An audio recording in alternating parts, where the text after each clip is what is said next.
Bom dia, gente. Vamos dar seguimento aí, né? Falando sobre a geografia, no caso a economia dos países asiáticos, né?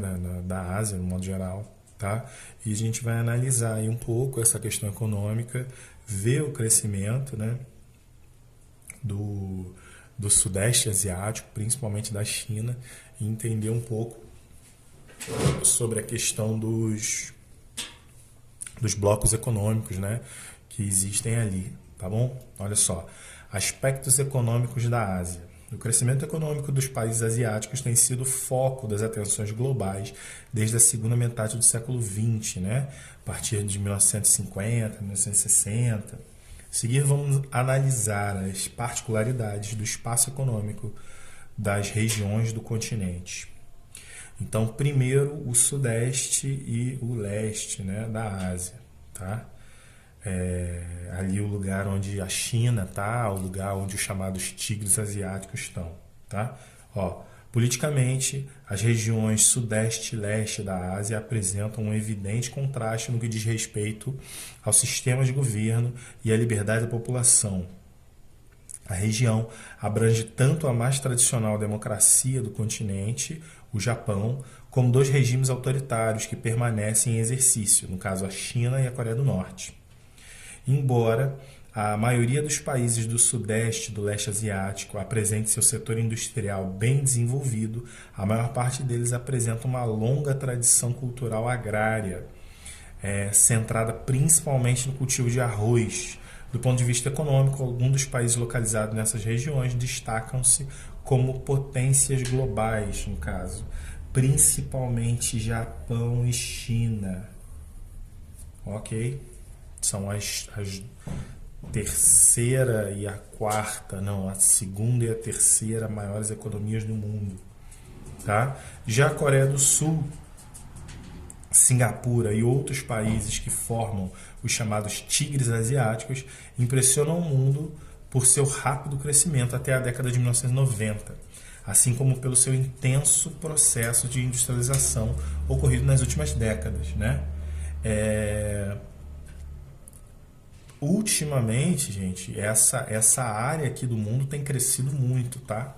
Recentemente, a ascensão dos chamados novos tigres, né, representados pela economia de países emergentes do Sudeste Asiático, entre eles a Malásia e a Indonésia, tem resultado em um crescimento econômico acelerado para os países da região, que ainda sofrem com ampla desigualdade econômica.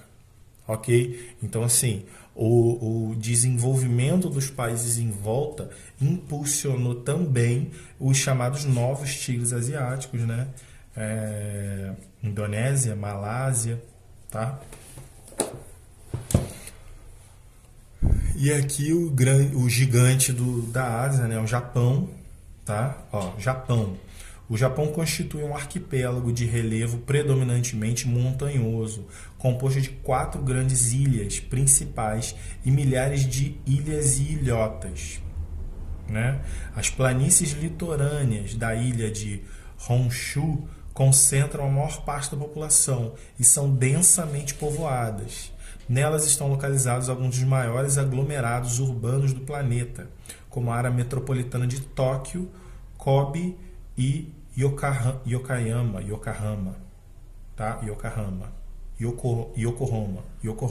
Eita. Yokohama. Apesar da extensão modesta e de seu território e da disponibilidade de recursos naturais insuficientes, né? É uma ilha, então são poucos recursos naturais para suprir a demanda interna. O Japão é uma das mais importantes economias no continente asiático pelos seguintes motivos. Aí vamos ter aí alguns motivos, mas o que eu posso adiantar o Japão tem um parque industrial muito forte, que deu início, né, depois da Segunda Guerra Mundial, tá? A gente ainda vai entender isso aí mais para frente em história. O Japão, né, tem um acesso ao Oceano Pacífico muito bom, então tem possibilidades dentro do Oceano Pacífico que facilita. O Japão tem uma doutrina, uma filosofia de vida, uma doutrina dentro do comum, né, para a população muito rígida. Eles são muito bem disciplinados em relação à vida deles, e isso ajuda muito, tá? É uma questão cultural. Então a gente vai continuar, olha só. Foi o primeiro país da Ásia a se industrializar e modernizar sua sociedade. Foi o primeiro país da Ásia a se industrializar e modernizar sua sociedade, abandonando um sistema feudal para seguir um modelo ocidental desenvolvimentista, né? A partir da era Meiji.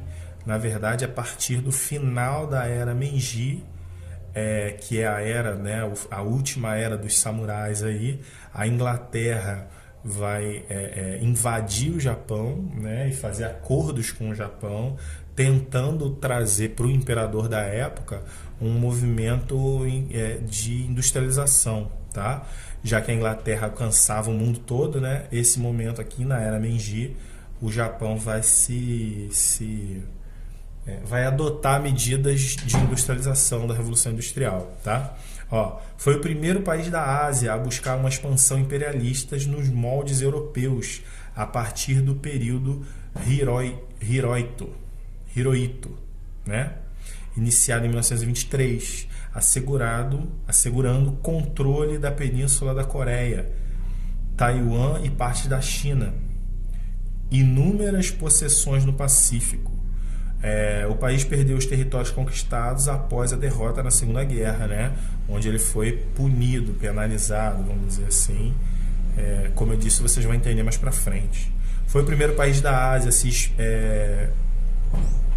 a experimentar um crescimento acelerado de sua economia a partir da década de 1960, baseada no dinamismo industrial e tecnológico, tá? Tem outros fatores aí, mas a gente vai ver isso mais para frente. No período que se seguiu a Segunda Guerra Mundial, a ascensão do Japão foi impulsionada, entre outros motivos, pela parceria com os Estados Unidos. Exatamente, tá? Os Estados Unidos, vocês devem saber, né? Eles jogaram duas bombas atômicas no Japão e destruíram completamente, né, duas cidades, Hiroshima e Nagasaki. Destruíram as cidades e a partir daí, pela força, pelo rigor que os Estados Unidos empreendeu nessa bomba, né, nessa luta contra o Japão, eles se sentem, vamos dizer, entre aspas, culpados, né, e prometem ao Japão uma ajuda financeira para reerguer o Japão, tá? O imperador japonês da época, não vou lembrar o nome dele, mas o imperador japonês da época faz uso dessa ajuda e convoca os japoneses, né? Em discurso, ele faz um discurso convocando os japoneses para reerguer o Japão, tá? E para isso ele diz que os japoneses deveriam trabalhar pela reconstituição do país, ok? Então, desde então, uma parte da carga horária do trabalho do japonês é destinada a ele e a outra carga do trabalho dele é destinada ao país. E isso faz com que o país seja extremamente desenvolvido, tá? Por causa dessa parceria com os Estados Unidos e pelo desenvolvimento tecnológico e disponibilidade de mão de obra barata, abundante e qualificada. A renda per capita apresentou notável aumento desde a década de 80, tá? Mais ou menos 20 anos, né? Depois dessa ajuda aí dos Estados Unidos. Okay? E as empresas do país passaram a investir em países do Sudeste e Leste Asiático, levando o Japão a uma posição de liderança regional. Tá? O posto da segunda maior economia global, porém, foi perdido, né? O Japão perdeu esse posto e quem assumiu foi a China em 2010. E nesse século o país tem enfrentado sinais de recessão gerados pela estagnação no ritmo de crescimento da economia e no déficit previdenciário, resultado da população envelhecida. Gente, quando se tem mais educação, se tem mais consciência de que não dá para ter, tipo, 10 filhos, tá? Essa consciência da questão da procriação, né, dos filhos, né, por causa da infraestrutura familiar, por causa da educação, por causa da questão financeira, tá? Faz com que o Japão, aqui na minha explicação, entenda que para eu dar uma educação boa para o meu filho, por exemplo, eu tenho que ter menos filhos. E o Japão começa, primeiramente, por ser uma ilha, por ser pequena, a política de um filho só também, tá? No Japão isso também existe. E um pensamento natural de que menos filhos representa maior infraestrutura familiar, tá? Então, você tem menos filhos e mais idosos. Um cálculo bem simples aí, se você parar para pensar, eu tenho um filho e o pai e a mãe, vamos dizer assim, uma família tradicional, né? O pai, a mãe e um filho, tá? Esse filho, esse pai e mãe vão envelhecer, tá? E esse filho vai ter que arcar com as despesas e tudo mais desse pai e mãe. Foi um exemplo bem ruim, mas o que eu quero dizer é assim: se eu tenho 2 adultos aqui, 2 idosos aqui, esses 2 idosos geraram um filho, tá? Então, se eu tenho 100 idosos aqui, eles vão gerar 50 filhos. Entende o que eu quero dizer? Então, isso aí, num futuro, vai mostrar 1000 idosos que geraram 500 filhos, tá? E 1 milhão de idosos, 500 mil filhos. Então, isso aí no futuro vai gerar um problema em relação ao custo da população envelhecida, porque os idosos não vão mais produzir e esses filhos vão ter que produzir para eles e para os idosos, tá bom? Olha só, a mão de obra também se torna mais cara, né? Por causa da questão da intensificação da educação e da especialização, e todo mundo se torna muito mais culto, né? Muito mais estudado, então todo mundo quer mais e aí vai gerar problemas também, tá? Só para vocês saberem, o Japão, junto com a Inglaterra, tem um dos maiores índices de suicídio do mundo, tá? Porque o sentimento do japonês que não consegue alcançar esse bem-estar familiar vai gerar um conflito interno e um problema, né? E aí até o limite dessa ideia do suicídio, tá? Ó, população envelhecida, alto custo de produção, já que a mão de obra se tornou mais cara, e por serem uma ilha, eles não têm muita matéria-prima, então eles têm que importar toda a matéria-prima para poder continuar produzindo. Além disso, intensificaram-se os problemas sociais, como o desemprego, né? E o desemprego vai gerar toda essa questão que eu falei, empobrecimento crescente de uma parcela da população japonesa, que vai gerar essa questão interior aí, tá bom? China. A China é o nosso principal parceiro, tá? A China participa do BRICS, que é um parceiro, né? É um grupo de parceiros econômicos que fecharam acordos econômicos no começo do século XXI, e a China e o Brasil fazem parte, tá? Ó, atualmente a China tem exercido um papel importante no cenário econômico internacional. Além de o PIB chinês estar entre os maiores do mundo, ela se destaca por ser o país que mais exporta mercadorias no planeta. A prosperidade chinesa se deve principalmente às reformas econômicas efetuadas no país no passado. Em 1949, foi proclamada a República Popular da China. O líder do Partido Comunista Chinês, Mao Tse-tung, tá? Que a gente ainda vai ver em história, rompeu com a dominação colonial e introduziu um modelo econômico socialista. o Estado passou a controlar os meios de produção, interferir em diversos aspectos da vida chinesa. Só que o Estado tem uma questão. Durante os anos 80, principalmente, eu não sei se vai ser falado aqui, o Estado adotou práticas capitalistas, mas internamente o Estado chinês era socialista, tá? Ou seja, a produção interna era feita pelo Estado, feita pela população para o Estado. E externamente falando, o Estado, né, o governo chinês vendia com uma ação capitalista para o mundo. Ok? Na década de 70, após a morte de Mao Tse-tung, né, o governo chinês passou a adotar medidas voltadas para a abertura gradual ao capitalismo.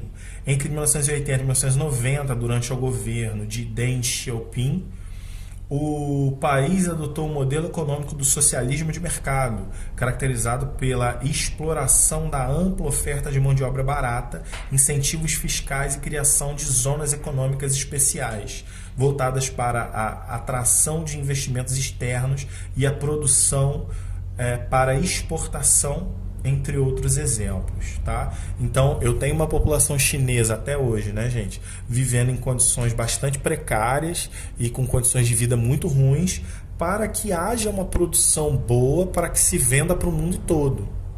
Essa é a grande questão da China, tá? Esse é o grande pulo do gato aí, por isso que ela se desenvolveu tão rápido e tão grandiosamente. Em 2001, o ingresso no país na Organização Mundial do Comércio, OMC, garantiu ainda mais o acesso de seus produtos industrializados aos mercados internacionais. O governo chinês passou então a investir na expansão da infraestrutura no Brasil e a diversificação de sua matriz elétrica e energética. Ao mesmo tempo que o desenvolvimento econômico reduziu os índices de pobreza no país, criou uma volumosa classe média que cada vez mais tem protestado por jornadas de trabalho mais curtas, responsabilidade ambiental por parte do governo, salários condizentes com os pagos em países envolvidos e liberdade política e de expressão, já que a abertura ao capitalismo não resultou em abertura democrática. O Estado chinês continua com um regime de partido único. Tá? Se algum momento vocês quiserem ter uma noção aí de como foi, né? A China tem uma cartilha, um livro, que é o livro vermelho de Mao Tse-tung, né? O livro vermelho, e era a ordem na China durante o início do século XX e também século XIX, tá? Se vocês tiverem curiosidade para entender um pouco aí. Aí nós temos aqui, o crescimento econômico, né, ao longo, em porcentagem, tá, gente? Ao longo dos anos aí. Em 1975, nós tínhamos, vindo de trás para cá, né, nós tínhamos esse crescimento econômico, alcançou esse. Em 1985, o crescimento foi ainda maior, tá vendo? E depois houve um declínio, ok? Então nós temos aí a Alemanha também, né, competindo, tá? Nesse momento aqui, né, em 2016, a gente vê que a economia alemã cresceu ainda mais do que a economia dos Estados Unidos e a economia chinesa continua crescendo, apesar de estar sofrendo, né, uma queda, continua crescendo. E por último aí, os tigres asiáticos, gente, tá? Olha só, os tigres asiáticos, tá? Singapura, Malásia, Indonésia, Coreia do Sul, já que a Coreia do Norte é fechada, né? Filipinas, Taiwan, Vietnã e Tailândia, tá? Existem até hoje 3 gerações de tigres asiáticos. Países que obtiveram grande destaque na indústria nas últimas décadas. Coreia do Sul, Singapura, Hong Kong e Taiwan integram os tigres asiáticos originais, né? Aí, ó, os tigres asiáticos eram, até metade do século XX, considerados atrasados do ponto de vista econômico e tecnológico, mas passaram por rápidos processos de industrialização ocorridos após a abertura de seus mercados e investimentos externos, sobretudo dos Estados Unidos e do Japão, com políticas fiscais agressivas. Por que é vantagem tanto para o Japão, que está bem aqui do lado, como para o... Não, o Japão está mais para lá, né? Como para os Estados Unidos, gente, uma política de investimento nesses países, tá? Porque esses países, primeiro, que se tornam parceiros, segundo, porque podem ceder para esses países mais poderosos matéria-prima para que eles possam usar, tá bom? Olha só, com políticas fiscais agressivas e exploração de mão de obra, esse conjunto de países desenvolveu modelos econômicos voltados à produção em larga escala para exportação, os quais passaram a mostrar fragilidade na década de 90. A dependência dos mercados e dos investimentos externos e o endividamento excessivo culminaram finalmente na crise financeira de 1997, que ganhou proporções globais, resultou em quedas na taxa de crescimento econômico e elevou o desemprego. Ok, esses Estados Unidos, Japão também vão ajudar mediante empréstimo, né? Vão ajudar com empréstimos, tá? Ó, ainda na década de 1980, uma segunda geração de novos tigres despontou por meio da ascensão de economias emergentes do Sudeste Asiático, Tailândia, Malásia, Indonésia, tá? E Tailândia. No século XXI, as Filipinas e Vietnã apresentaram desenvolvimento econômico acima da média mundial e passaram a integrar a terceira geração dos tigres asiáticos. A segunda e a terceira geração dos tigres asiáticos, de maneira geral, tem sido alvo de investimentos de empresas transnacionais e da China, que suplantou o Japão como principal parceiro de investidor na região. Então, como eu disse, gente, a China tem alcançado níveis absurdos de desenvolvimento, né? E já que a China está alcançando esses níveis, os outros países do mundo também têm observado e têm feito parcerias com a China.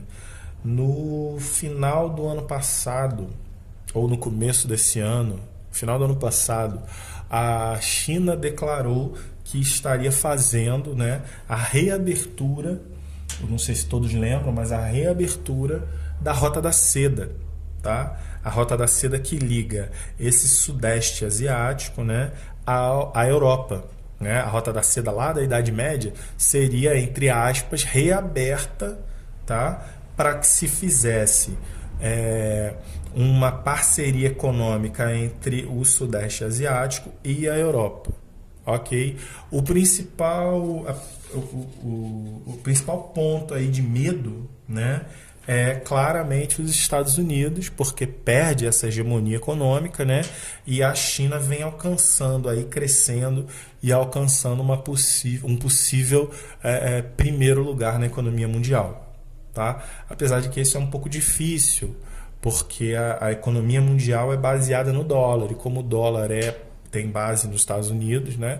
Eu acho que isso se torna um pouco inviável, essa questão aí, tá bom? Gente, valeu, até a próxima aula. Tchau, tchau, um abraço.